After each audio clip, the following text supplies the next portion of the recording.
En esta última sesión vamos a ver la parte que es un poquito más, digamos, más matemática, digamos, que es la parte de computación, ¿vale? Eso que algunos preguntabais desde el principio de cómo se puede hacer computación si tenemos superposición de qubits y demás, pues bueno, se puede hacer. En el fondo es tener un ordenador clásico. Cuando no tiene superposición es clásico, es 0 o 1, los bits son 0 o 1. Y además podemos tener superposiciones y sacar alguna ventaja de ello, ¿no? Vamos a ver algunos ejemplos sencillos.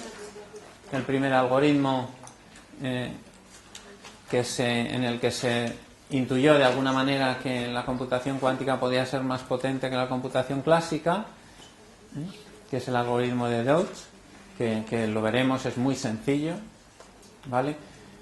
Veremos también cómo se implementa el protocolo que comentamos en el primer tema de teleportación, o sea, qué puertas y qué cálculos tienen que hacer Alicia y Bob para conseguir la teleportación de un estado cuántico.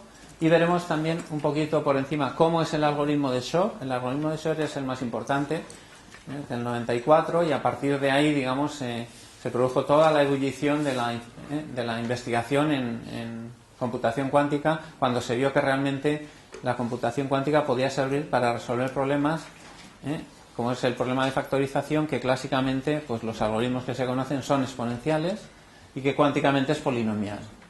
Y veremos una simulación de ese algoritmo, obviamente para números pequeñitos, con una implementación que tengo de hace unos años, donde está implementado el algoritmo de Shor, y ver un poco cómo se ejecuta ese algoritmo sobre un ordenador clásico que está simulando el ordenador cuántico, y por eso obviamente no factorizaremos como mucho hasta 25, hasta 21.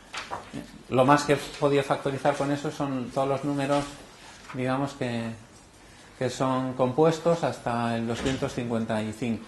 ¿Vale? Bien, entonces vamos a ver el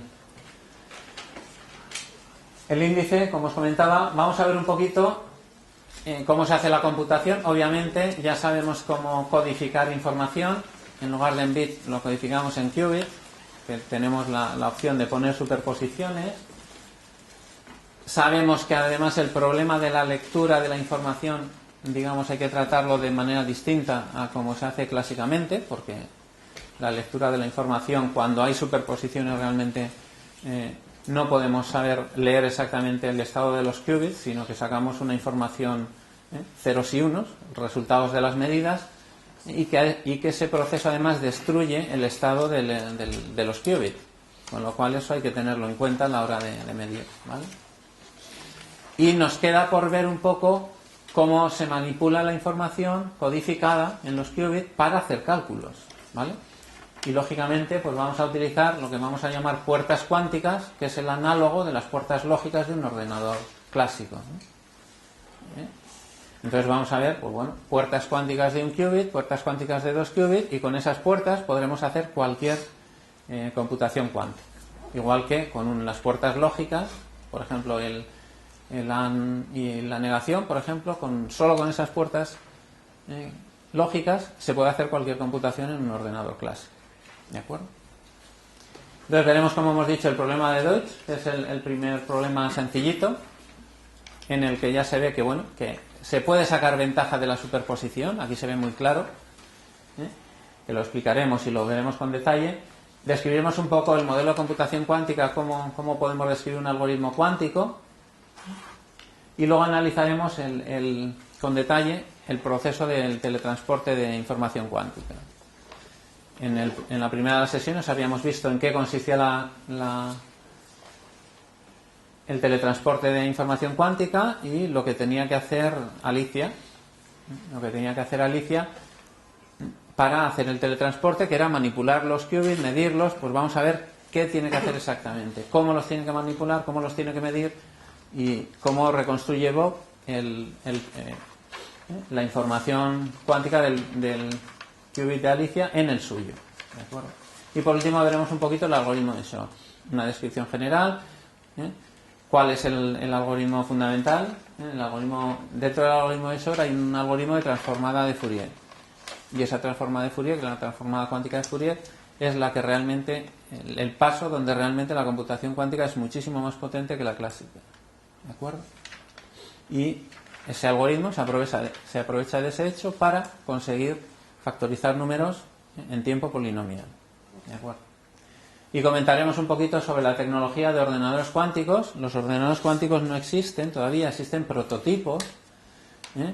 Y entonces uno de los prototipos más prometedores es el que sigue, digamos, el planteamiento que publicaron Cirac y Zoller en el año 97-98, que es el de iones atrapados, ¿vale? Las trampas de iones, codificar en el último electrón de un ion, que es un átomo al que le quitamos un electrón. El hecho de quitar un electrón es sencillamente para poderlo controlar mejor con campos eléctricos y colocarlo y llevarlo donde queramos. ¿De acuerdo? Y se codifica ahí la información, los qubits, ¿vale? Y entonces ese es digamos, hasta la fecha el proyecto, digamos, más prometedor de ordenador cuántico. De ese tipo de ordenadores hay prototipos. Hay prototipos en el instituto que dirige Cirac, en Garlic, en Múnich. Ese prototipo maneja del orden de 8 o 9 qubits, pero podría manejar varios cientos. El problema es que, bueno, quieren perfeccionar el diseño de las puertas cuánticas antes de aumentar el número de qubits, ¿vale? Entonces vamos a empezar con el primero de los temas, ¿qué puertas cuánticas vamos a utilizar para hacer computación? Habrá puertas cuánticas de un solo qubit y de 2 qubits, ¿vale? Igual que clásicamente hay puertas de un bit, que básicamente solo es la negación, y de 2 bits, que es el AND, el OR, XOR, etcétera, ¿vale? Bien. Puertas de un qubit tenemos la negación, que es el equivalente a la negación clásica. Aquí la llamamos X, ¿vale? Y lo que hace es cambiar el qubit 0 por el 1 y viceversa, ¿de acuerdo? Cambiar el qubit 0 por el 1 y viceversa. Es la negación, ¿de acuerdo? Esto prácticamente es análogo a la puerta clásica, pero tenemos otro tipo de puertas. Por ejemplo, la puerta que llamamos Z, a la negación la llamamos X, y la puerta que llamamos Z lo que hace es cambiar el signo. Recordemos que los qubits son vectores, entonces, bueno, el vector tiene coeficientes y le podemos poner un signo negativo, multiplicar por el número -1 el coeficiente, ¿vale? Entonces le cambia de signo solamente al qubit cuando está en estado 1, pero no cambia al qubit cuando está en estado 0, ¿de acuerdo? Esta es lo que se llama la puerta Z, que cambia solamente, mete un -1 cuando tenemos el estado del qubit en 1, ¿de acuerdo? Dos puertas sencillas. Esta puerta, digamos, hace algo parecido a la puerta Z, pero en lugar de poner un -1 cuando tenemos el qubit en estado 1, lo que le pone es un número, una fase, es un número complejo de valor absoluto 1, que es ese número de ahí, y esta es una de las puertas que se utilizan para el algoritmo de Shor, para hacer la transformada cuántica de Fourier. Es uno de los algoritmos que se utilizan para la transformada cuántica de Fourier. Una de las puertas. Es parecido a la Z, pero en lugar de poner un -1 pone ese número. La exponencial de 2pi partido por 2 elevado a k, donde k es el índice ese que controla la puerta, ¿vale? Y por último tenemos, hasta ahora, fijaos, las puertas esas no mezclaban el 0 con el 1, y la puerta que mezcla el 0 con el 1 es la puerta de Hadamard, la puerta que llamamos H, que convierte el 0 en 0 más 1, partido por raíz de 2, claro, porque está normalizado, y el 1 lo convierte en 0 menos 1. Si eso lo miramos recordamos que el 0 y el 1 eran una base ortonormal, un espacio de dimensión 2, y lo miramos en el 0 y el 1, esa puerta consiste en hacer una simetría respecto a la bisectriz del primer y tercer cuadrante. Si hacemos una simetría respecto de esa... no es de esa bisectriz, es de una que forma ángulo no pi cuartos, sino pi octavos, ¿vale? Y entonces ahí el 0 se convierte en 0 más 1 y el 1 en 0 menos 1, ¿vale? Es una simetría, ¿de acuerdo? Sí, mirada ahí en el plano, ¿de acuerdo? Bien, estas son las puertas más importantes. En general, podríamos construir puertas cuánticas de un solo qubit, digamos, como esto es una puerta de un qubit, es una transformación ortogonal que conservaba la norma y convertía bases ortonormales en bases ortonormales. Entonces cualquier puerta, cualquier matriz 2×2 que sea ortonormal sería una puerta cuántica de un qubit, ¿vale? O sea que en este caso hay muchas más puertas cuánticas de un qubit que puertas lógicas de un qubit, puertas lógicas de un qubit solo hay una, que es la negación, pero puertas cuánticas de un qubit hay muchas. Estas son las que más se usan, pero podríamos definir otras muchas, ¿de acuerdo? Bien, puertas cuánticas de 2 qubits, pues tenemos una negación controlada que llamamos lambda x, que básicamente va a ser una puerta de 2 qubits y va a ser la negación del segundo qubit cuando el primero está en estado 1, ¿vale? Por eso la negación es controlada. Si el primero está en estado 1 hago la negación y si no, no, ¿vale? Entonces cuando el primero está en estado 1, que es la primera línea que aparece ahí, en estado 0, perdón, no hace nada, porque como la condición de control no se cumple, pues la puerta no actúa, la negación. Y entonces el 0x, sea x 0, 1, 0, 1, me devuelve 0x, ¿vale? Y cuando el primero está en estado 1, que tenemos 1x, ¿vale? Entonces sí que se aplica la negación sobre el segundo qubit. Tendríamos el 1 y la negación del segundo, ¿de acuerdo? Entonces, bueno, si miramos, el 0,0 se convierte en 0,0, el 0,1 se convierte en 0,1, el 1,0 se convertiría en 1,1 y el 1,1 se convertiría en 1,0, ¿vale? Esa sería cómo actúa esa puerta, la negación controlada, que es la puerta más importante de 2 qubits. Lo vamos a ver enseguida. Bueno, otro tipo de puertas que podemos utilizar es el intercambio de qubits, que llamamos swap. S de x y me daría el qubit ix. Básicamente intercambian los qubits x e y, ¿de acuerdo? Esto tiene importancia un poco a la hora de definir, pero en realidad en un ordenador, es decir, aplicar esta puerta es sencillamente cambiar los qubits de lugar. Si este era el 1 y este el 2 y queremos hacer el swap del 1, 2, los cambiamos y ya está. O sea, no hay que hacer físicamente nada, ¿vale? Y luego una cuestión muy importante, ¿cómo vamos a evaluar funciones booleanas, por ejemplo? Yo tengo una función booleana, f, imaginaos que es de una sola variable, una función booleana de una variable, y que, entonces, ¿cómo evaluamos eso en una puerta cuántica? Las funciones booleanas, una puerta cuántica tiene que ser una matriz, ¿vale? En el caso de 2 qubits es una matriz 4×4, ¿vale? Es una matriz 4×4. Entonces, ¿cómo actúa una función booleana? Pues vamos a construir una puerta cuántica asociada a la función booleana f y la llamamos u sub f, que actúa de la siguiente manera. Si yo le doy un qubit en estado xy, el primero en estado x, el primer qubit y el segundo en estado y, lo que hace es, el primero no lo modifica, sigue en estado x, y el segundo al estado y le suma en módulo 2, ¿vale? Le suma módulo 2, o si queréis hace un XOR, un OR exclusivo, le suma f de x, el valor de la función en x, ¿de acuerdo? De esa manera, eso es una puerta cuántica. Si pusiésemos solo f de x sin el y, eso no sería una puerta cuántica, no se podría implementar, ¿de acuerdo? Entonces hay que hacerlo de esa manera, para que eso se pueda implementar como una puerta cuántica.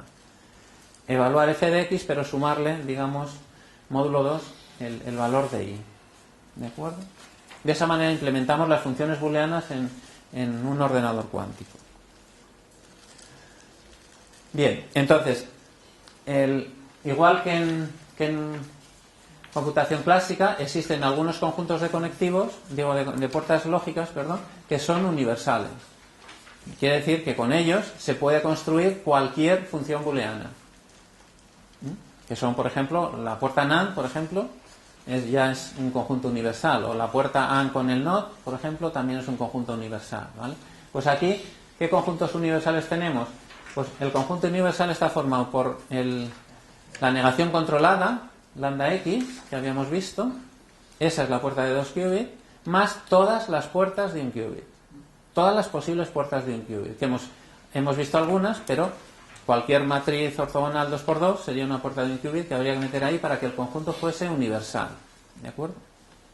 Entonces, con esas puertas de un qubit o de 2 qubits, las de un qubit son más complicadas porque hay que hacer, son continuas, es decir, los parámetros de la matriz se mueven de forma continua, y una sola puerta de 2 qubits, que es muy sencilla, la negación controlada, se puede construir cualquier computación cuántica.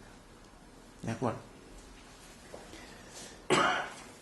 Bien, vamos a ver un poquito cómo se representan los algoritmos. En realidad son algoritmos cuánticos, aunque a veces se les llama circuitos cuánticos, pero bueno, son algoritmos. Por cada qubit dibujamos una línea horizontal. Se supone que los qubits, digamos, evolucionan temporalmente de izquierda a derecha, ¿vale? Por cada qubit ponemos una línea horizontal y sobre las líneas, sobre los qubits, vamos colocando las puertas que vamos a ir aplicando en el algoritmo, secuencialmente de izquierda a derecha. ¿De acuerdo? Entonces, la puerta X, la negación, la representamos de esa manera, con un circulito como con un más, para indicar que estamos aplicando la negación a ese qubit. Una puerta U de un qubit la representaríamos de esa manera, cuando U puede ser, repito, cualquier matriz ortogonal de dimensión 2×2. La negación controlada lambda x la vamos a representar de esa manera. Es como la x, pero tiene una armadura con un punto negro sobre el otro qubit. El punto negro es el qubit de control. Y se aplica la negación sobre el otro qubit, pero cuando el qubit de control está en estado 1. ¿De acuerdo? Esa es la notación que utilizamos. La puerta swap, por ejemplo, la escribimos de esa manera, para intercambiar qubits. Dos circulitos sobre cada uno de los qubits que queremos intercambiar con un signo, un aspa, y unidos por una línea. ¿De acuerdo? Y, por ejemplo, si tenemos puertas de 2 qubits, por ejemplo, la puerta para aplicar una función booleana, pues ponemos su subeje abarcando a los 2 qubits. ¿Vale? Entonces, bueno, un algoritmo lo podemos describir describiendo de esta manera la secuencia de puertas. No es nada más que eso. Y, de hecho, podríamos describir también las medidas que vamos haciendo. ¿De acuerdo? Bien, vamos a ver entonces el primer algoritmo, donde ya se empezó a ver que algo se podía sacar del principio de superposición. Del tener el 0 más 1 en un solo qubit podemos sacar algo. Y es el siguiente, es un ejemplo muy sencillito. Queremos determinar, tenemos una función booleana de una variable y queremos determinar si la función es constante o no. ¿Vale? Si es constante o no. Si f de 0 vale igual a f de 1 o no. ¿De acuerdo? Entonces, bueno, obviamente, clásicamente, ¿qué ocurre? Que para resolver este problema clásicamente tenemos que evaluar f de 0 y f de 1. Si no evaluamos f de 0 y f de 1 es imposible resolverlo. Entonces tenemos que hacer dos evaluaciones y luego, obviamente, si ya los evaluamos ya podemos saber si es constante o no, sabiendo el resultado de las dos evaluaciones. ¿De acuerdo? ¿Y qué pasa cuánticamente? Pues cuánticamente se puede resolver evaluando la puerta cuántica asociada a la función una sola vez. ¿De acuerdo? Entonces ganamos, bueno, de 2 a 1 no es mucha ganancia, ¿no? Pero ya nos indica que de alguna manera sí que podemos usar la superposición del 0 y el 1 para apañarnos y tener que evaluar la función una sola vez y no dos. ¿De acuerdo? Entonces vamos a ver un poco cómo funciona. Ese sería el algoritmo para resolver el problema de Deutsch. ¿Vale? Tenemos 2 qubits, ponemos 2 qubits, los dos inicialmente los ponemos en 0, ponemos a la izquierda como empiezan los qubits en 0, van evolucionando hacia la derecha. Y hacemos las siguientes puertas, ¿no? Vamos aplicando las siguientes puertas. Primero aplicamos la negación al segundo qubit, después aplicamos la puerta de Hadamard, que mezcla los qubits, nos convierte el 0 en 0 más 1 y el 1 en un 0 menos 1, ya empieza a hacer superposiciones, lo aplicamos a los 2 qubits, la puerta H. la de Hadamard, ¿vale? Cada qubit, el 0 se convierte en 0 más 1 y el 1 en 0 menos 1. Después evaluamos la función sobre los qubits, aplicamos la puerta para evaluar f y volvemos a aplicar h al primer qubit. Y luego medimos el primer qubit. Y esa medida me va a decir si la función es constante o no. Si la medida es 0, la función es constante, es decir, f de 0 y f de 1 valen lo mismo. Y si la medida es 1, la función no es constante. F de 0 es distinto de f de 1. ¿De acuerdo? Entonces vamos a ver un poco cómo iría evolucionando el 2 qubit en cada paso. El 2 qubit empieza en 0, 0. ¿De acuerdo? Ese dibujito que hemos puesto ahí entre los dos ceros se puede suprimir, ¿no? Significa, bueno, que tenemos siempre 2 qubits en dos partes, el primero está en 0, el segundo está en 0 inicialmente. Cuando aplicamos la primera puerta, aplicamos la negación al segundo qubit, pues el segundo qubit que está en 0 cambia a estar en 1, 0, 1, ¿vale? Esto muy sencillo. Ahora aplicamos las dos puertas de Hadamard a cada qubit, que además las podríamos aplicar simultáneamente porque actúan sobre qubits distintos, ¿vale? Entonces el 0 del primer qubit se convierte en 0 más 1, que está abajo, ¿vale? Y el 1 se convierte en 0 menos 1. Bueno, luego aparece ahí un factor, un medio, porque cada puerta de Hadamard aporta una raíz de 2, ¿vale?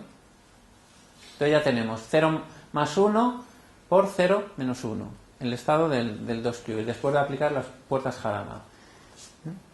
Ahora aplicamos la puerta U sub f, ¿vale? Entonces fijaos, la puerta U sub f lo que hacía es evaluar la función en el valor del primer qubit y hacer la suma módulo 2 o el XOR con el valor del segundo qubit. Lo que pasa es que ahí tenemos una mezcla es 0 más 1 por 0 menos 1, tenemos una mezcla de todos los productos, ¿vale? Entonces, cogemos el primer 0, ¿vale? Y lo multiplicamos por 0 más 1. Y al evaluarlo, nos aparecería el 0, 0, el 0 con el 0 del 0 más 1. En el 0 habría que poner 0 más f de 0. El 0 es, luego queda f de 0, ¿vale? Y en el 1, el menos 1, nos quedaría menos, y ahí habría que poner 1 más f de 0, ¿vale? 1 más f de 0, módulo 2. El 1 más f de 0 al final es el complementario de f de 0, ¿vale? Porque si le sumamos 1 es el OR, es el XOR, es el complementario. Y lo indicamos de esa manera, que sería el valor de f de 0 complementario. ¿De acuerdo? Y luego el 1 por 0 menos 1 lo mismo. Haríamos la evaluación, ¿vale? Tendríamos el 1, en el 0 habría que poner f de 1 más 0, que queda f de 1, y en el menos 1 habría que poner f de 1 más 1, ¿vale? Que queda el complementario de f de 1, ¿vale? ¿De acuerdo? Ese es el 2 qubit tiene toda esa información ahí enmarañada. Es lo que tiene, ¿de acuerdo? Bien, vamos a escribirlo un poquito mejor, eso, y vamos a, en la siguiente línea, alfa va a ser una variable booleana que me indica si la función es constante, alfa va a ser 0, y si la función no es constante, alfa va a ser 1. Entonces, si la función es constante, ¿qué ocurre? Que f de 0 más f de 0 complementario menos f de 0 complementario, el paréntesis que ahí aparece al principio, es exactamente igual que el del final, si es constante. Si f de 0 y f de 1 coinciden, f de 0 complementario también va a coincidir con f de 1 complementario, y eso coincidirían, ¿de acuerdo? Y entonces tendríamos factor común f de 0 menos el complementario de f de 0. ¿Factor común de qué? De el 1 del 0 más 1. El 0 primero y el 1 del otro lado. Y en ese caso, alfa valdría 0, si es constante. Y nos aparecería ahí 0 más 1 por f de 0 menos el complementario de f de 0. ¿Qué ocurre si alfa no es constante? Pues si alfa no es constante, ¿quién es f de 1? F de 1 es distinto de f de 0, es decir, que es el complementario de f de 0. Y f complementario de 1 sería f de 0. Con lo cual el f de 1 menos f de 1 barra aparecería como menos f barra de 0 menos f de 0, que aparecería igual que el primer paréntesis, pero cambiado de signo. ¿Vale? Entonces aparece, si sacamos factor común f de 0 menos f complementario de 0, habría un menos 1, que es el menos 1 elevado a alfa, en este caso alfa tiene que valer 1, ¿vale? Y nos queda de esa manera, ¿de acuerdo? Con lo cual, ese QI lo podemos escribir de esa manera en función del valor alfa, que va a ser 0 si es constante y 1 si es no constante la función, ¿vale? Lo único que he hecho en esa línea es reescribir el estado del NQI de otra manera, ¿vale? Reescribirlo de otra manera. Vale, una vez que hemos hecho eso, se aplica h al primer qubit. El primer qubit es 0 más menos 1 elevado a alfa por 1. Si aplicamos ahí h, la función h, digamos, convierte el 0 en 0 más 1 y el 1 en 0 menos 1, pero además, si la vuelvo a aplicar, volvemos exactamente a la misma situación. Como era una simetría, si una simetría la aplico dos veces, nos quedamos igual. Con lo cual, el 0 más 1, en el caso de que alfa sea 0, 0 más 1, al aplicar h me daría 0. Es decir, el alfa, cuando alfa es 0. Y el 0 menos 1, cuando alfa es 1, al aplicar h me devolvería el 1, que es el alfa, ¿vale? Con lo cual, al final, al aplicar h, lo que me devuelve es el primer qubit está en estado alfa y el segundo, bueno, es f de 0 menos f complementario de 0. Pero el primer qubit está en estado alfa. Si yo lo mido, sé lo que vale alfa, ¿vale? Si vale 0, la función es constante. Si vale 1, la función no es constante. ¿De acuerdo? Entonces, fijaos, obviamente aquí hemos hecho uso de la superposición para evaluar solo una vez. Antes de evaluar, hemos puesto los qubits en combinación 0 más 1 y eso nos ha permitido hacer una sola evaluación en lugar de dos. ¿De acuerdo? Esta es un poquito complicado, es decir, cómo se maneja esto, porque evidentemente esto es muy diferente cómo se maneja en la computación cuántica, cómo se hace clásicamente al aparecer superposiciones, pero es un ejemplo donde básicamente la idea esencial es que al usar superposición, al evaluar la función f y tener una superposición de 0 más 1, ya estamos evaluando f de 0 y f de 1 a la vez, en una sola vez, ¿vale? Y esa es lo que se llama el paralelismo cuántico. Si yo tengo una superposición y hago algo, lo hago con todas las partes que aparecen en esa superposición. ¿De acuerdo? Ese es el paralelismo cuántico que en este caso nos permite resolver, pues bueno, un problema muy sencillito de reducir a una las evaluaciones de la función cuando clásicamente es necesario hacer dos. ¿Vale? Un ejemplo muy sencillito, el primero de ellos que se publicó. Vale, describiendo un poquito más el modelo de computación cuántica, cualquier algoritmo cuántico siempre se puede escribir de esa manera. Yo pongo el estado del n-qubit inicial, los n-qubit, todos en estado 0, ¿vale? Empiezo a aplicar puertas cuánticas. Esas puertas cuánticas son las que definen el algoritmo cuántico. Me da un estado del n-qubit final y al final hago medidas cuánticas. El resultado de las medidas cuánticas es una colección de bits, ¿vale? Cada medida me da un 0 o un 1. Medir un bit, un qubit es o me da 0 o me da 1, ¿vale? Y de esa información, de ese output, que es clásico, obtengo la respuesta o la solución al problema que estoy planteando. En el caso anterior lo hemos visto claramente. Hemos hecho la medida de un qubit. Cuando me daba 0 es que la función era constante y cuando me daba 1 la función no era constante. Porque obviamente todas las puertas estaban en función de ese output. ¿De acuerdo? Pero bueno, esto no difiere mucho de los algoritmos clásicos. Aquí, bueno, lo que sí puede diferir un poco es decir, bueno, el input siempre es 0.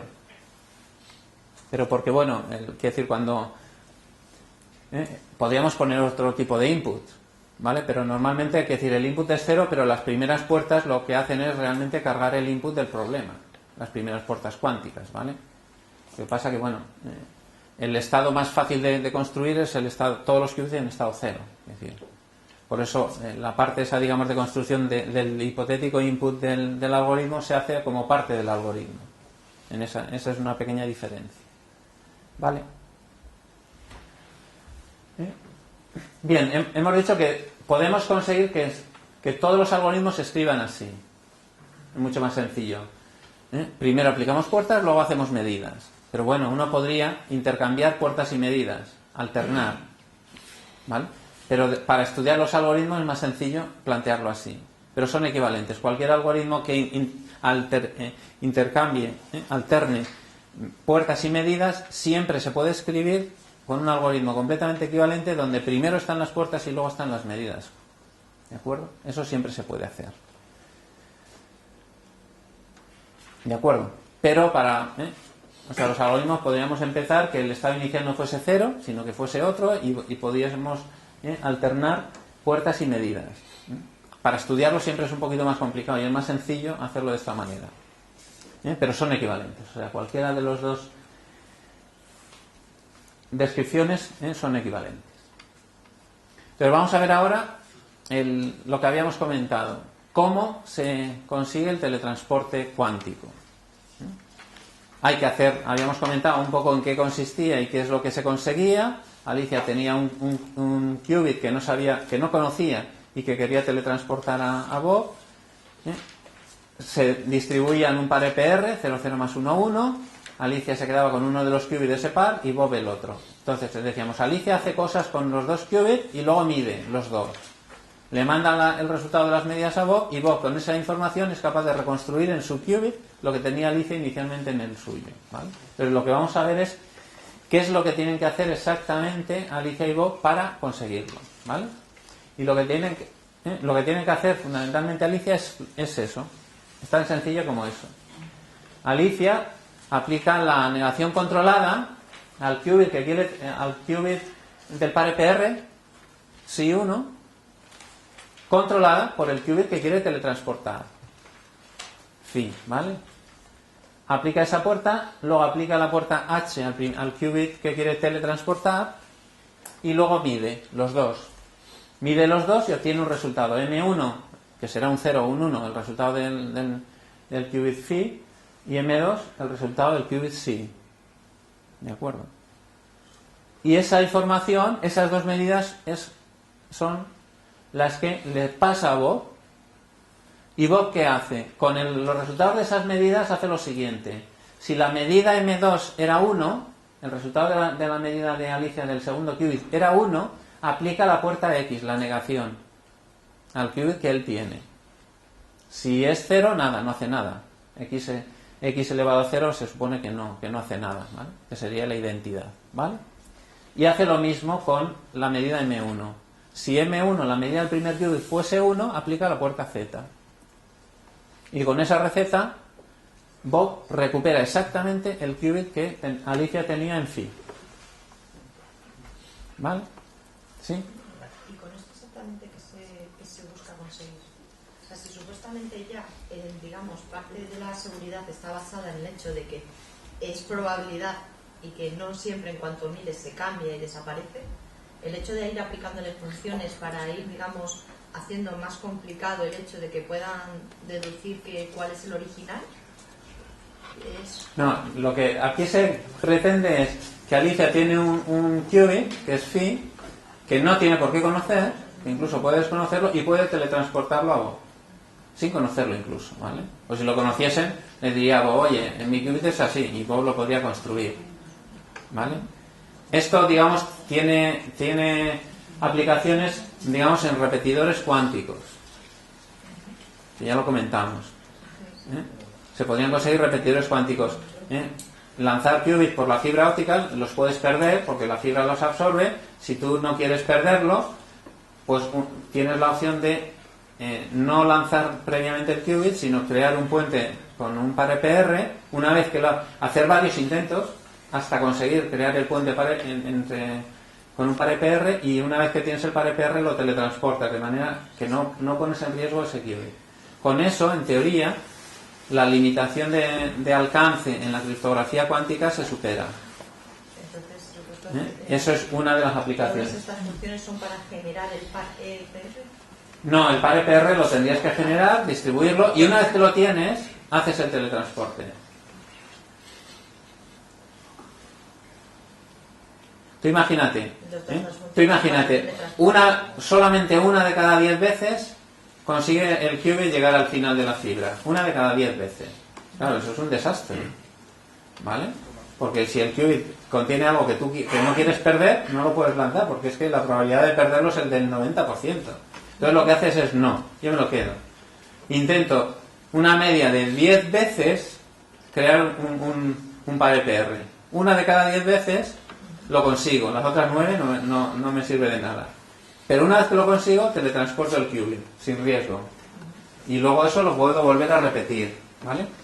Y de esa manera se puede resolver el problema de la limitación en el alcance de la criptografía cuántica por el problema de la absorción de los fotones en la fibra óptica, ¿vale?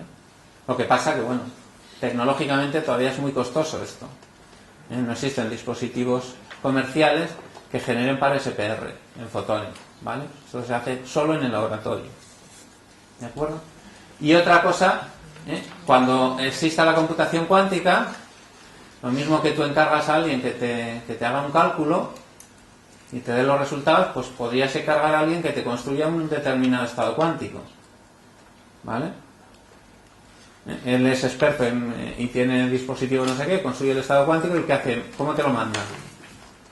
Pues te lo tiene que teletransportar, es decir, no hay otra opción. O sea que si existiesen los ordenadores cuánticos, esto serviría pues para desplazar los resultados de uno a otro. O si tuvieses ordenadores cuánticos en sistemas distribuidos como pasador a otro, pues tendrías que hacerlo de esta manera, teletransportándolos, ¿de acuerdo? Para evitar justamente las pérdidas y esas cosas en los canales, ¿de acuerdo? Bien, entonces vamos a ver con detalle cómo funciona eso, ¿vale? Es bastante sencillo. Inicialmente vamos a llamar A0 más B1 el estado que Alicia desconoce y quiere teletransportar, el estado phi. Y 00 más 11 es el par EPR.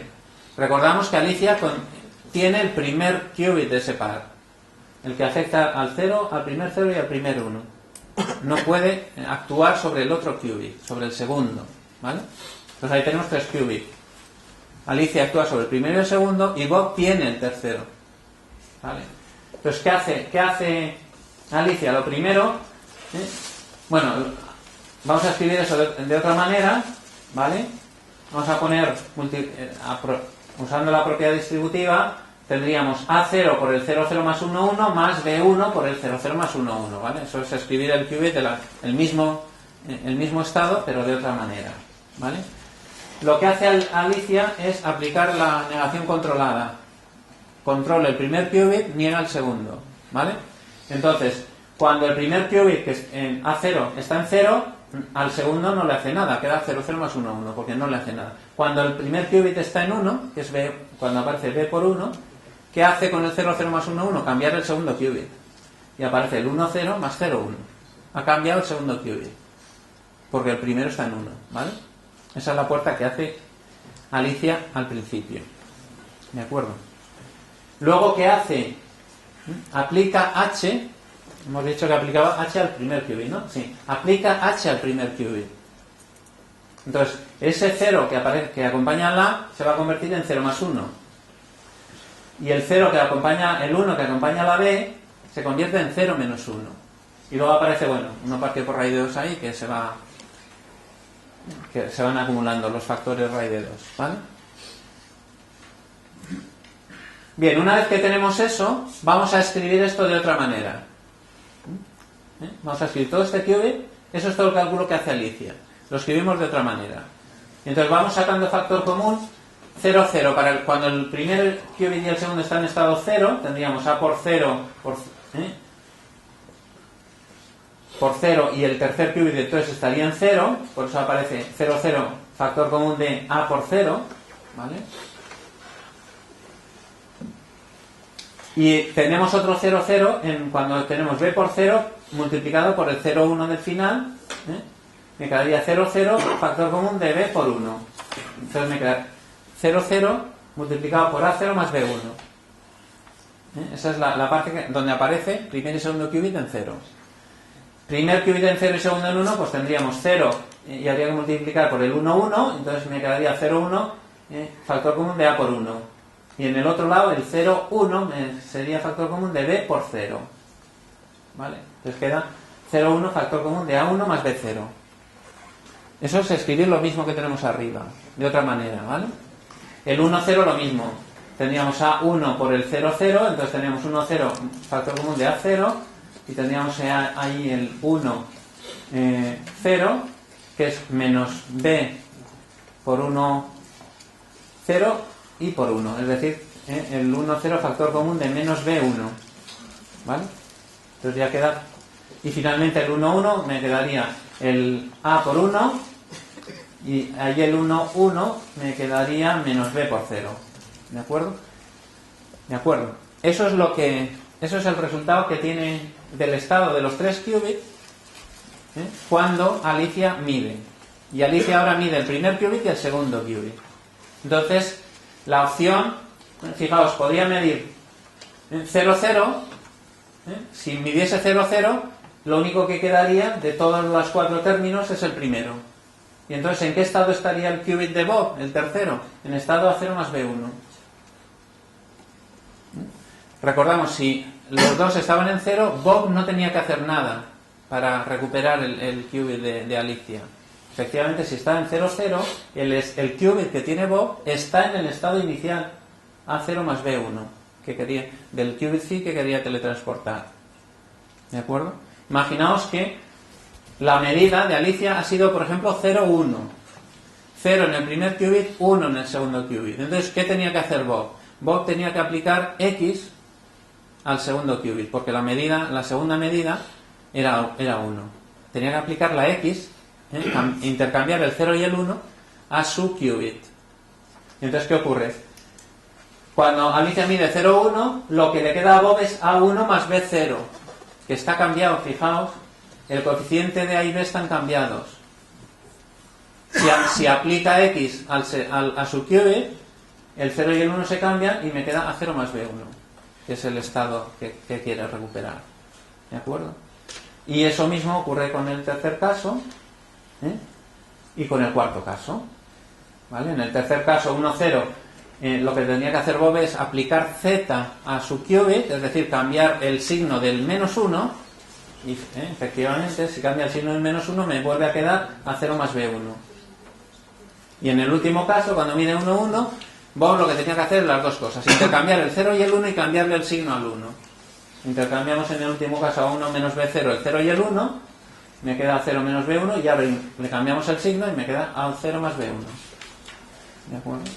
Entonces, de esa manera, en los 4 casos, haciendo en cada caso una cosa, menos en el primero que no hace nada, recupera exactamente el qubit que tenía Alicia. ¿De acuerdo?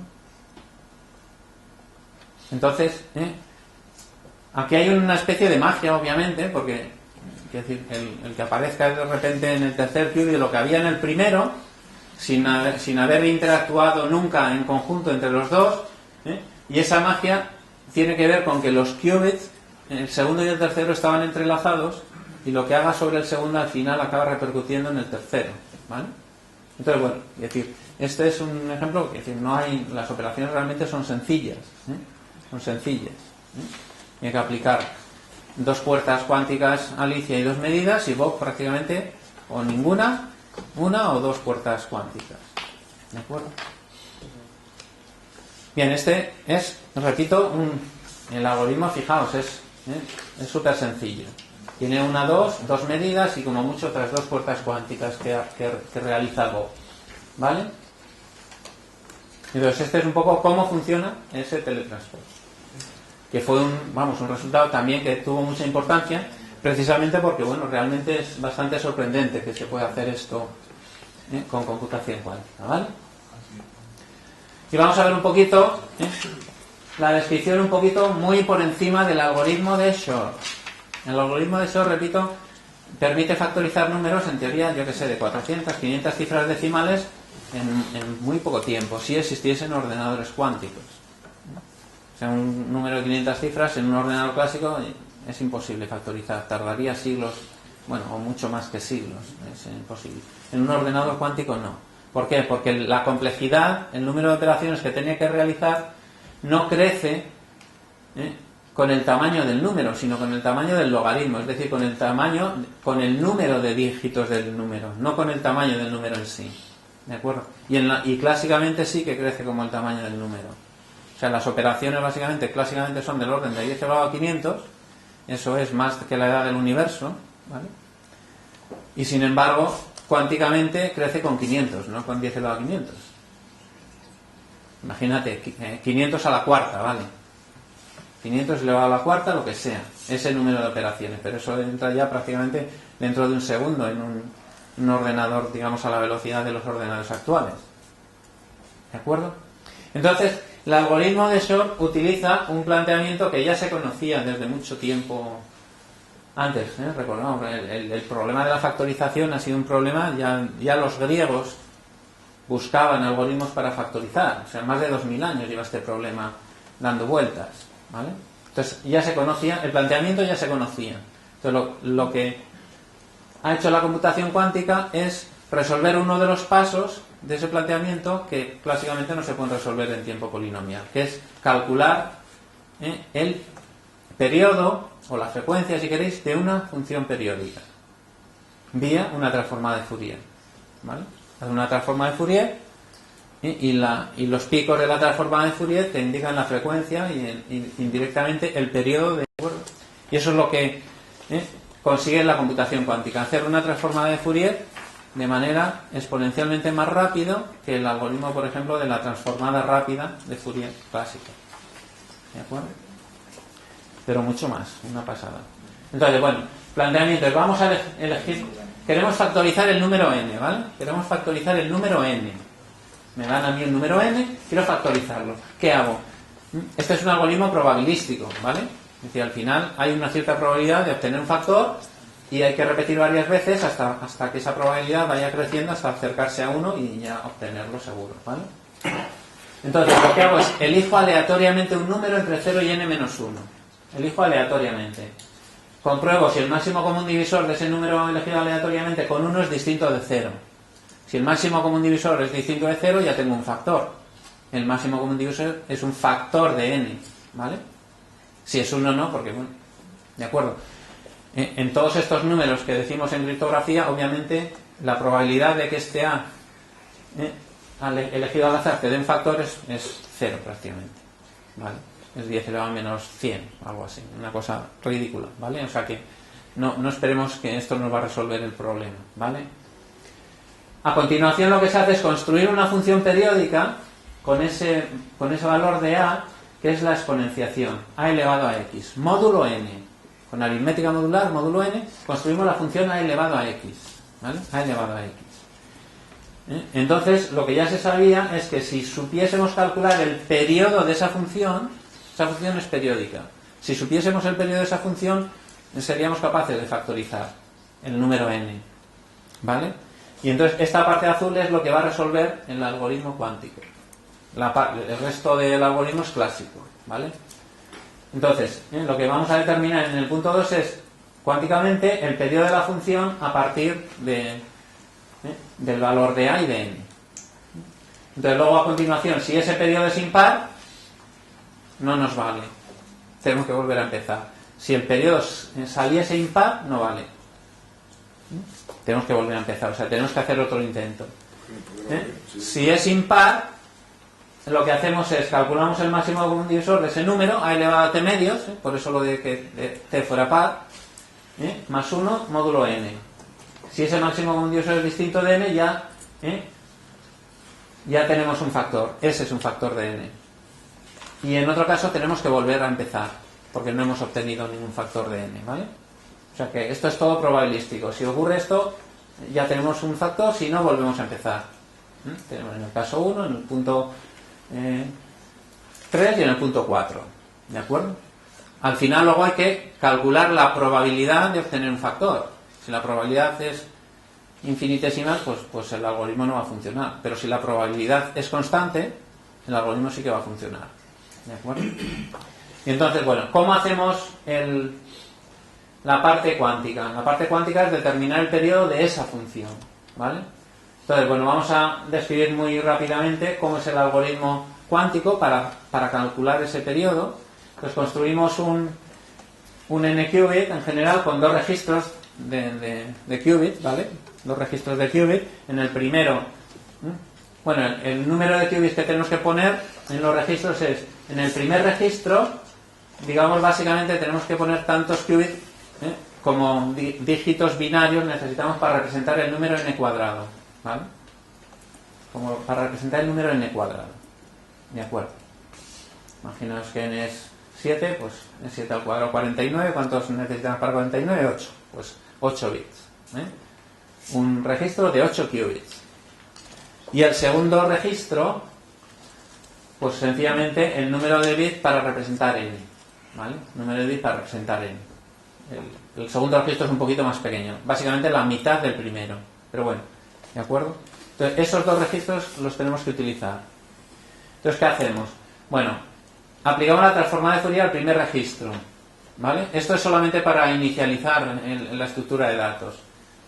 Cuando yo aplico la transformada de Fourier al 0 del primer registro, lo que me aparece es toda la superposición de j igual a 1 hasta q menos 1, donde q, bueno, q es el 2 elevado a n, el tamaño total del primer registro, ¿vale? Aparece eso, es solamente para inicializar el proceso, Esto es como un paso de inicialización, esta primera transformada de Fourier. A continuación, ¿qué hacemos? Calculamos f sobre el segundo registro. Evaluamos la función f cuánticamente sobre el segundo registro. Ahí va. Perdón.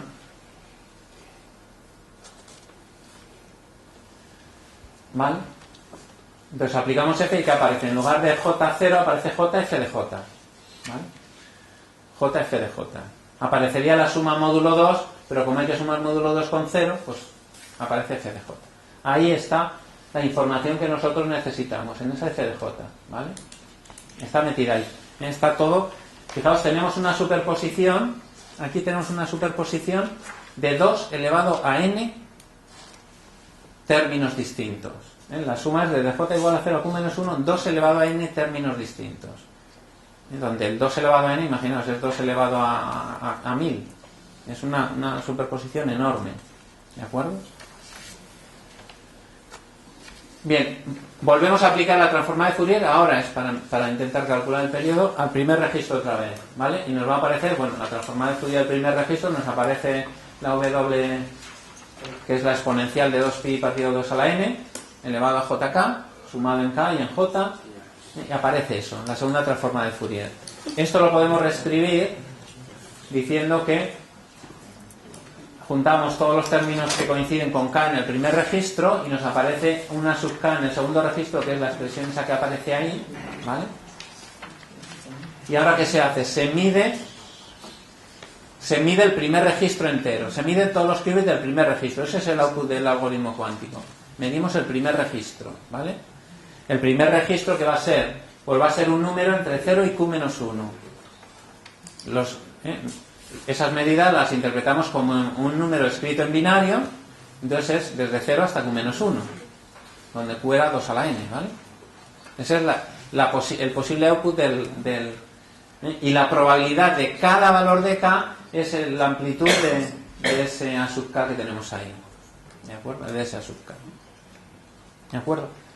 Y es un poco ese, y a partir de este k encontramos el periodo, intentamos encontrar el periodo, ¿de acuerdo? No siempre lo conseguimos, pero hay probabilidad alta de que sí lo consigamos, ¿vale? A partir de k calculamos el periodo. Entonces, ¿para eso qué se hace? Bueno, antes vamos a ver un poquito el algoritmo de la transformada de Fourier. Pues es una cosa, es un algoritmo con un número de puertas proporcional a n cuadrado, ¿vale? A n cuadrado. Aplica h, luego aplica las puertas controladas, estas RK que habíamos dicho antes, con un control, ¿vale? Y lo va haciendo sobre todos, y al final aplica la puerta swap al primero y al último qubit para invertir los qubits simétricamente. Primero con el último, segundo con penúltimo, etc. Y de esa manera se calcula la transformada cuántica de Fourier. Fijaos, esta transformada de Fourier tiene para n qubits, es básicamente n cuadrado puertas.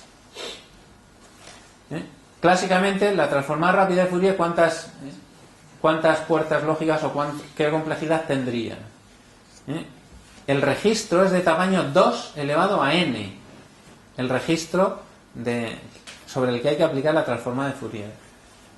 2 elevado a n. Si aplicamos la transformada rápida, la complejidad sería el tamaño del registro por el logaritmo del tamaño. El tamaño del registro es 2 a la n y el logaritmo n. O sea, el número de puertas o el tiempo que requeriríamos en un ordenador clásico es n por 2 elevado a n. N por, imaginaos que el n sea, yo que sé, 200. N por 2 elevado a 200, eso es impensable, vamos. Y sin embargo aquí es n al cuadrado. O sea, ahí está, digamos, una aceleración exponencial respecto al en la transformada de Fourier. ¿De acuerdo? Esa es la ganancia que tenemos en este caso. Ejemplitos de transformada de Fourier muy sencillas, pues bueno, la transformada de Fourier que aparece ahí, pues suele tener este aspecto, ¿no? Que me imagino que os será familiar, ¿vale? ¿Cómo obtenemos el periodo a partir del valor de K? Pues aquí esto era lo que ya se sabía. Fijaros, nosotros sabemos el valor de Q, que es 2 elevado a n, ¿vale? El valor de Q es 2 elevado a n. Sabemos el valor de K, que es lo que acabamos de medir, ¿de acuerdo? Y entonces se hace lo siguiente, la probabilidad, o sea, si la medida es, al hacer la medida cuántica, nos sale uno de estos picos altos, ¿vale? Uno de esos picos altos, solamente el que es los más altos, si nos sale uno de esos, que puede que nos salga, podrían salir otros, pero bueno, la probabilidad de que salga uno de esos es alta, ¿vale? Si nos sale uno de esos, entonces se cumple esto, que el valor de K partido por Q está respecto del periodo real de la función, que es T, que es el periodo real de la función, en ese caso se verifica esa desigualdad, que el periodo real de la función respecto a la fracción que yo conozco, que es K partido por Q, debe existir un J, un valor de J, de manera que se cumpla esa desigualdad, que ese número sea menor o igual que 2 partido por T, el periodo al cuadrado, ¿vale? Y entonces, en ese caso, y ese caso solo se cumple si el K coincide en uno de los picos altos, en ese caso resulta que J partido por T es una convergente de la fracción continua de K partido por Q, que es lo que yo conozco. K partido por Q lo conocemos, J partido por T no. Pero J partido por T es una convergente de la fracción continua. Entonces construimos la fracción continua, las convergentes, miramos los denominadores, probamos todos ellos, y en alguno de ellos es bastante probable que esté T, que esté el periodo. Y de esa manera, en el caso de que aparezca el periodo en la convergente, lo obtenemos. Si no aparece, hay que repetir el proceso. Pero bueno, la probabilidad es bastante razonable, es alta, de que al final, en una de las convergentes, aparezca el periodo. ¿De acuerdo? Y esto es lo que ya se sabía, y bueno, lo único que se ha hecho con la información, con la computación cuántica, es hacer la transformada cuántica de Fourier. ¿Vale? Bien, entonces vamos a ver, si queréis un momento, un poco la simulación. A ver. Vamos a ver.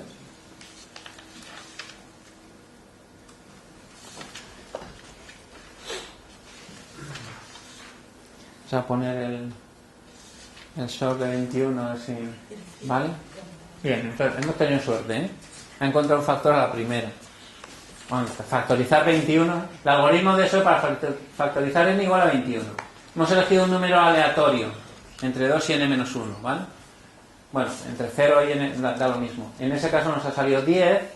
Iniciamos el algoritmo cuántico, calculamos el número de qubits que hay que poner, en el primer registro 9, en el segundo registro 5, hacemos toda la transformada de Fourier, todo el algoritmo cuántico, y medimos el primer registro. Entonces nos ha salido igual a 427. Eso escrito en binario significa que hemos medido 9 qubits, el primer registro, y el número que nos ha aparecido en esos 9 qubits es el 427, ¿vale? 427.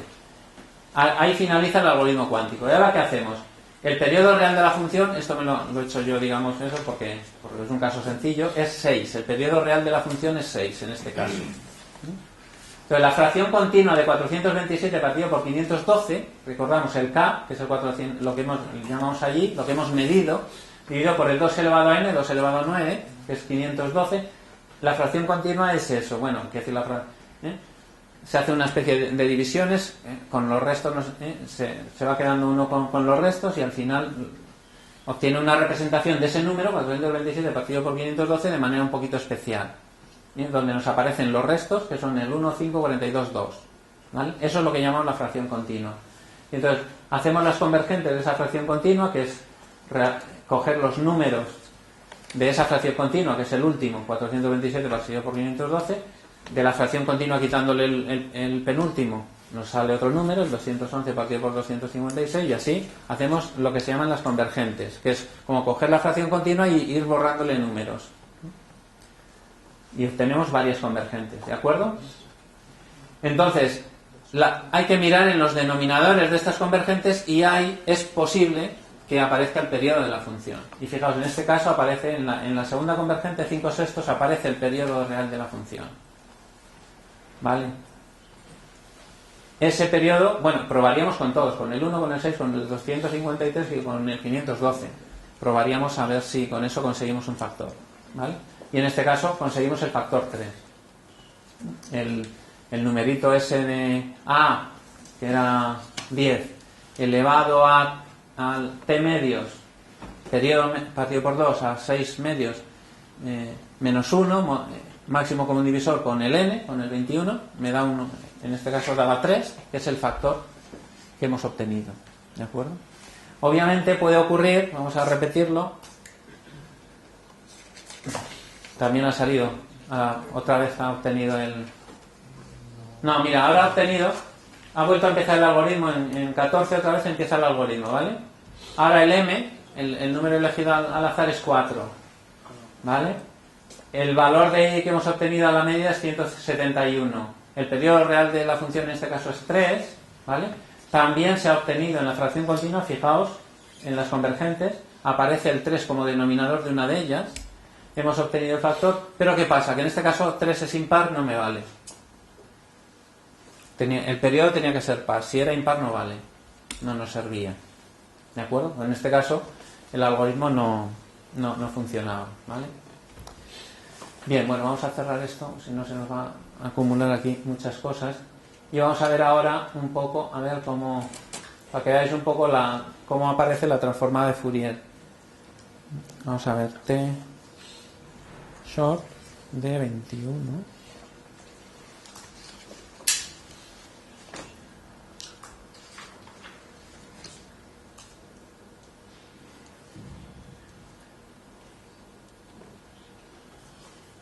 Tarda tanto.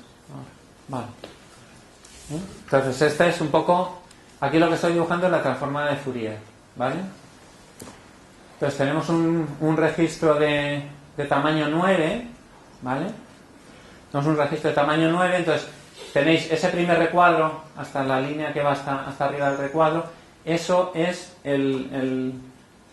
todos los valores del primer registro cuando el segundo registro valía 0, vale 0. Y esto aparece, pues eso, 2 elevado a 5 veces más, aparecería por allí, ¿de acuerdo? Entonces este es el aspecto un poco de la transformada de Fourier, sobre la que luego se mide el primer registro, ¿de acuerdo? Sobre la que luego se mide el primer registro, ¿de acuerdo? Bien, y bueno, vamos a ver... Vamos a calcular, por ejemplo, probabilidades. Vamos a calcular la probabilidad. Aquí lo que hacemos es calcular hacer un análisis exhaustivo para calcular la probabilidad completa. Entonces, la probabilidad cuando intentamos factorizar 21 en el algoritmo de SHORT es la probabilidad de fallos es del 45,7%. En el 45,7% de los casos no se obtiene un factor de 21. En el 37,7% se obtiene el factor 3 y en el 16,6% el factor 7. ¿De acuerdo? Entonces, bueno, aquí podemos medir, vamos a ver, por ejemplo, la probabilidad de 3 por 3, 9 por 3, 27. A ver si, no sé si lo va a coger. O se queda un poco tonto. Sí. Fijaos, el 27 es un cubo. Entonces, en estos casos la probabilidad es más baja. Entonces, fijaos, la probabilidad de error, de fallo en el algoritmo es 68%.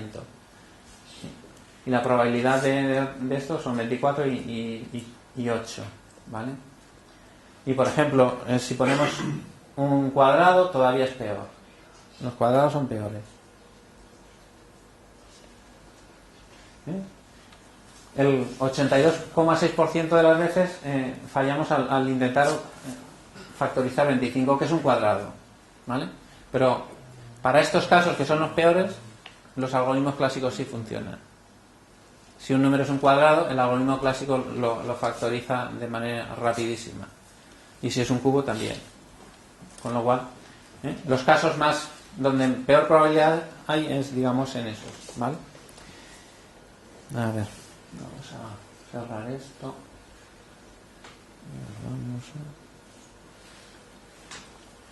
Vale. Bien, entonces, bueno, lo que se demuestra al final, después de todo, en cada paso prácticamente hay una probabilidad de si esto funciona bien y tal, que la probabilidad de éxito del algoritmo es mayor o igual que una constante dividido por el logaritmo del logaritmo de n. ¿De acuerdo? Eso significa, esa constante se puede más o menos estimar, es del orden de 0,2 o algo así. 0,2. La probabilidad de 0,2 dividido por el logaritmo del logaritmo de n. Con lo cual, cuando el n crece, la probabilidad es más pequeña, porque el n... Pero si yo hago logaritmo de logaritmo de n intentos, la probabilidad ya es el 0,2. ¿Vale? Y si yo repito ese en lugar del logaritmo del logaritmo de n, el logaritmo del logaritmo de n, digamos 20 veces, la probabilidad ya es del 99,99% de factorizar el número. ¿De acuerdo? Con lo cual, si yo consigo una probabilidad constante, o casi constante, porque ahí decrece con el n pero muy despacio, el problema está resuelto, porque repitiendo muy pocas veces el algoritmo, la probabilidad de factorizar es altísima, ¿vale? Se puede ajustar a uno todo lo que yo quiera. ¿De acuerdo? Y entonces, en eso consiste básicamente los algoritmos cuánticos. Conseguir resolver el problema con una probabilidad que sea constante, aunque sea 0,00001, da igual. Repites 1000 veces y ya tienes, o 2000 veces y ya tienes probabilidad del 99%.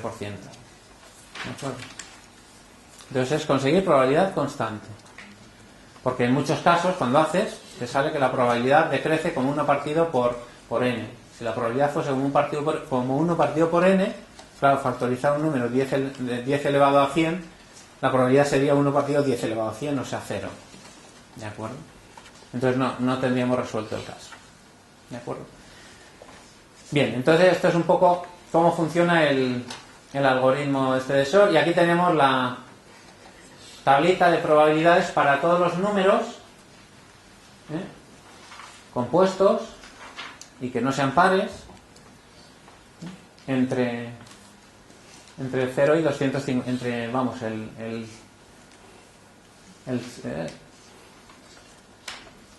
7 y 255, no sé cuál, no sé.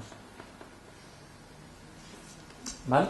Entonces, bueno, vemos ahí que las probabilidades más pequeñas corresponden a los números que son o que son cubos o son cuadrados.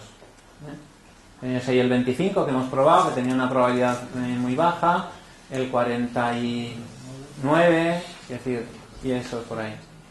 ¿De acuerdo? El 121 también tiene probabilidad muy pequeñita, ¿de acuerdo? Que son los que peor funcionan. ¿De acuerdo? Entonces este algoritmo es, bueno, el que ha generado básicamente toda la revolución un poquito, o ha puesto en ebullición el campo de la computación cuántica, en el sentido de que, bueno, es decir, cuando se resolvió este problema, pues claro, la gente ya se da cuenta que podría ser realmente la computación cuántica, los ordenadores cuánticos, ser ordenadores muy, muy potentes. ¿De acuerdo? ¿Y a qué se debe que en los casos más sencillos para ti, o sea, para un algoritmo clásico, falle el algoritmo cuántico? O sea, ¿sabe por qué en los cubos, los cuadrados... Sí. ¿Por qué falla más? O sea, es que... Es cuestiones de teoría de números. Es cuestión de... Sí, eso ya se sabía, cómo funcionaba todo esto. Esto es toda la parte, salvo la transformada cuántica de Fourier y medir eso, todo lo demás es clásico y ya se sabía. Que si fuésemos capaces de calcular periodos de esas funciones, seríamos capaces de factorizar. Y eso es una cuestión un poco de teoría de números. De teoría de números. Que es, bueno, hay que decir, no es fácil explicar eso porque, bueno, tiene que ver con la aritmética modular y con los grupos de todos los elementos inversibles en un Zn, ¿de acuerdo? Eso es un grupo multiplicativo. Ese grupo multiplicativo es conmutativo y entonces es cíclico, quiere decir que existe un elemento del grupo que si lo multiplico muchas veces obtengo todos los demás. Eso es un grupo cíclico y el tamaño de ese grupo cíclico interviene en esas probabilidades. Y es un poco lo que pasa, pero bueno. Pero en cualquier caso da igual, en todos los casos la probabilidad está por encima de una constante. Por encima de una constante. Es más pequeña en los cuadrados y en los cubos, pero siempre está por encima de una constante. ¿De acuerdo? Con lo cual no habría problema. Vale. Y vamos a ver un poquito ordenadores cuánticos. Digamos, ha habido, digamos, dos diseños de ordenador cuántico que han tenido más éxito. Ahora se están investigando otros diseños, lo que pasa que todavía no se han desarrollado demasiado. El primero de ellos, que ya he comentado antes, es el de trampas de iones.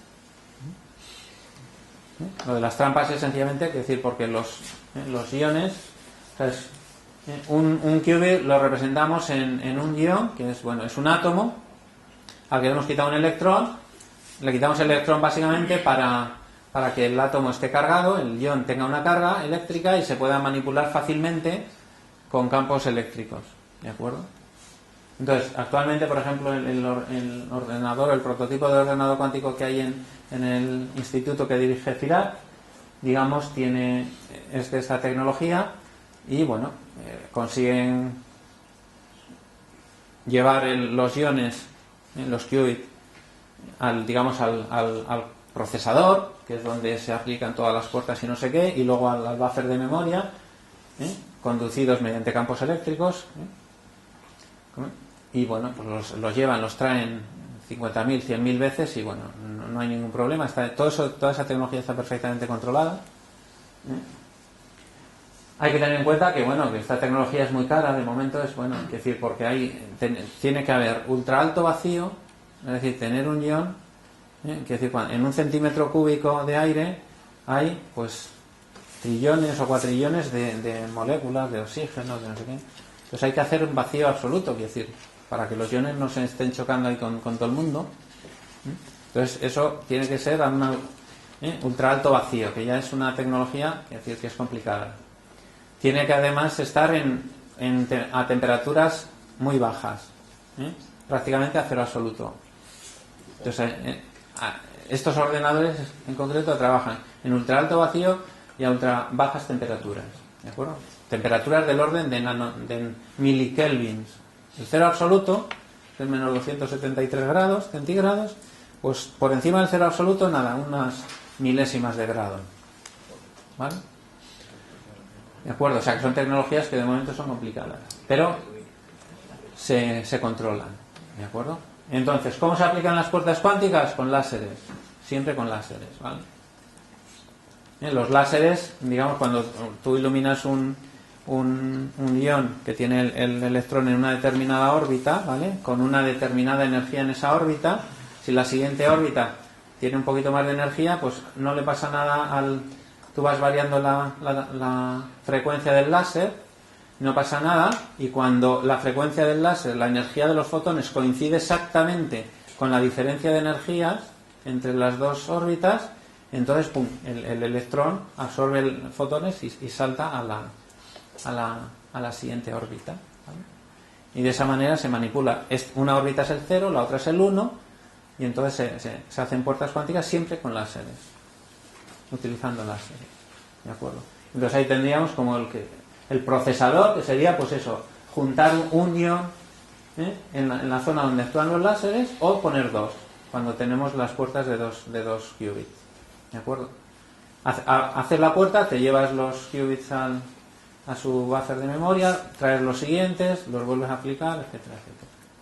Es un poco, es decir, cómo funciona, ¿vale?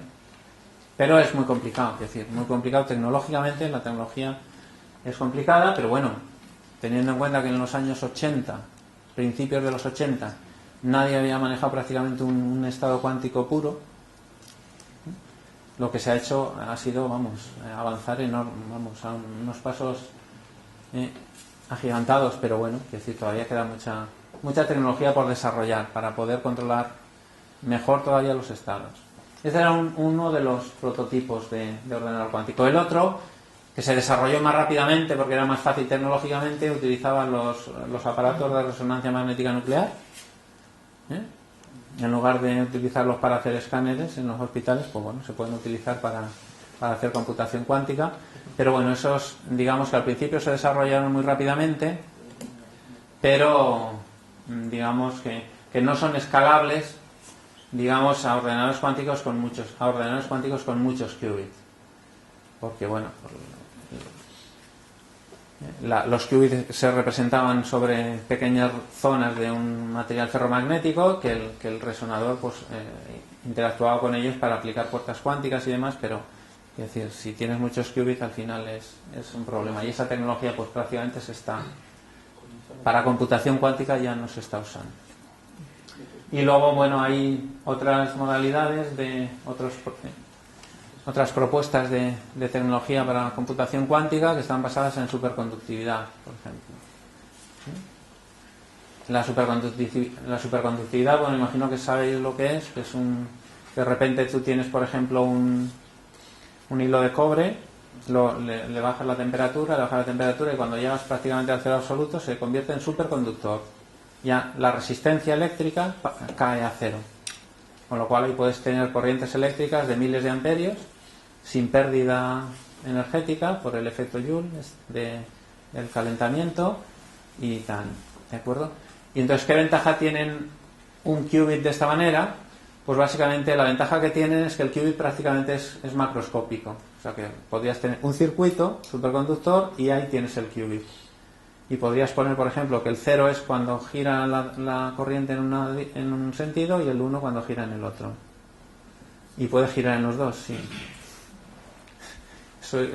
La cuántica es muy antiintuitiva, ¿no? ¿Cómo puede girar la corriente en un sentido y en el otro? Si giran los dos, ¿estaría parada? Pues no. Es decir, es el principio de superposición. Si un sistema puede estar en dos estados distintos, puede estar en un estado de superposición de los dos, ¿vale? Entonces, bueno, esas son las tecnologías un poquito. Luego se habla también, bueno, de tecnologías en estado sólido, en semiconductores, con los puntos cuánticos y tal, que bueno, vienen a ser un poco como construir un sistema aislado y tal, perfectamente controlado, pero sobre un semiconductor, digamos, para intentar aprovechar toda la tecnología que ya se conoce para la construcción de chips y demás, ¿no? Pero eso todavía está bastante poco desarrollado. ¿De acuerdo? Y bueno, esto es un poco todo lo que quería contaros, un poquito una introducción muy por encima de los tres aspectos más importantes de la computación y criptografía cuántica, que era un poco la introducción a la información cuántica y las propiedades, digamos, tan especiales que tiene este tipo de información, y la aplicación a criptografía, que ya hay sistemas comerciales, y a computación, que bueno, que todavía son tecnologías en desarrollo y prototipos que de momento nadie se atreve a poner fecha para cuando puedan existir ordenadores cuánticos. ¿De acuerdo? Vale, ¿tenéis la hoja por ahí de firma? Sí. Entonces os recuerdo tenéis que elegir un trabajo. Puede ser de los 9 que están propuestos ahí, que consiste en leer uno de los artículos. La mayoría son de investigación y ciencia, son trabajos de divulgación, y entonces el trabajo consiste un poco en, bueno, leer esos artículos, intentar, digamos, entenderlos un poco, hacer un resumen de esos artículos e intentar un poquito también, si queréis, utilizar las ideas que hemos ido viendo aquí. En muchos de los artículos, digamos, el lenguaje es mucho más físico que el que yo os he dado aquí, y entonces, bueno, pues tenéis que intentar entrever un poco en ese lenguaje qué es lo que hay, digamos, desde el punto de vista más de un informático que no de un físico, ¿no? Entonces, es decir, ahí hablan de los errores y no sé qué. En muchos artículos hablan de que, bueno, la decoherencia, que aquí hay un problema que no se comenta mucho, que es el control de errores. Fijaos que los qubits son analógicos, no son digitales los qubits. Luego yo puedo hacer computación que prácticamente es lo mismo que la clásica, pero la representación de un qubit es un dispositivo analógico donde los coeficientes A y B del qubit se mueven de forma continua, ¿vale? Entonces, claro, el controlar errores en ese tipo de sistemas es complejo, y entonces, además, la coherencia, por ejemplo, los pares SPR que están perfectamente entrelazados y tal, ese entrelazamiento que hay entre ellos se pierde cuando los qubits interactúan con el medio ambiente, ¿no? Con el resto de partículas que les rodean y demás. Eso es lo que se llama un proceso de coherencia, que se pierde el estado cuántico, se emborrona. Y al final, pues se pierden las propiedades cuánticas y aparece el mundo clásico, ¿vale?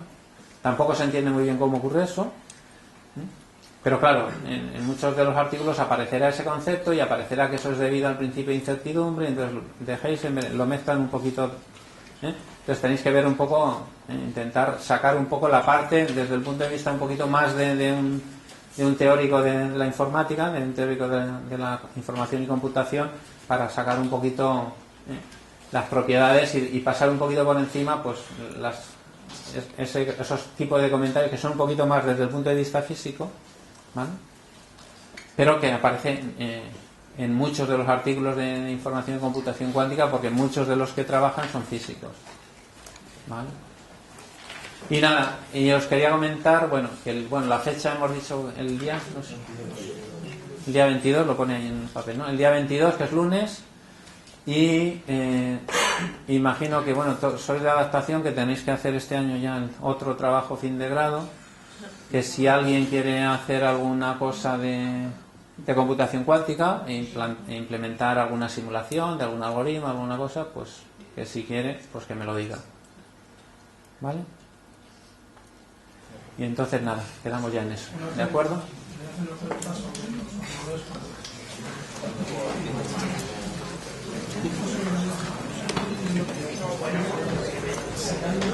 Sí, espera un momentito, por favor.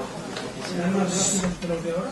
Vamos a ver. O sea, ¿realizarán las operaciones más rápidamente o simplemente se podrá aplicar en ellos algoritmos distintos como lo visto?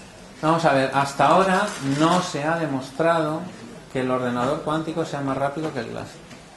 No se ha demostrado. Se han resuelto algunos problemas de manera exponencialmente más rápida que las soluciones que se conocen en computación clásica, como factorizar o calcular logaritmos discretos, pero es que en computación clásica no se sabe si esos problemas están en la famosa clase NP completo. De hecho, se cree que no están en la clase NP completo. Es más, mucha gente cree que están en la clase P, la clase de algoritmos que se pueden, de problemas que se pueden abordar, digamos, con algoritmos polinomiales.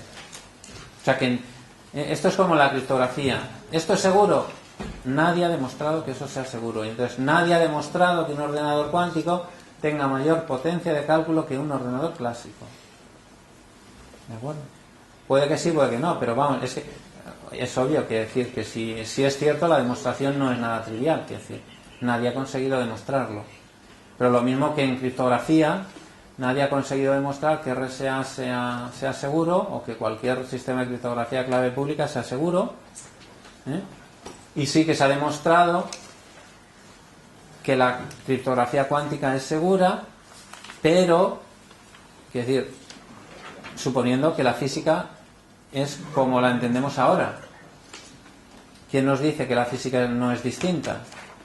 Es decir, o sea que no hay demostraciones absolutas de ninguno de estos resultados. La única demostración absoluta es que el protocolo de criptografía cuántica de cuaderno de uso único es el único seguro. El único que se ha demostrado seguro de forma incondicional. La criptografía cuántica se ha demostrado que es segura, pero, claro, está sobre unos postulados de la física cuántica que se aplican, que no se han encontrado, digamos, ninguna contradicción con ellos en más de 100 años, pero que podrían cambiar. Entonces, es decir, no, aquí no hay pocas cosas absolutas realmente. Normalmente si hay algo absoluto es que si lo hace un matemático, es decir, que no, que tienen normalmente postulados más sencillos, y también hay dudas, pero bueno, o sea que aparentemente puedes hacer muchas cosas, pero quiero decir, hay mucha gente que está estudiando este algoritmo, el algoritmo de Shor, para intentar conseguir un algoritmo polinomial clásico para factorizar. ¿De acuerdo? O sea, porque no se sabe si ese realmente, es decir, sería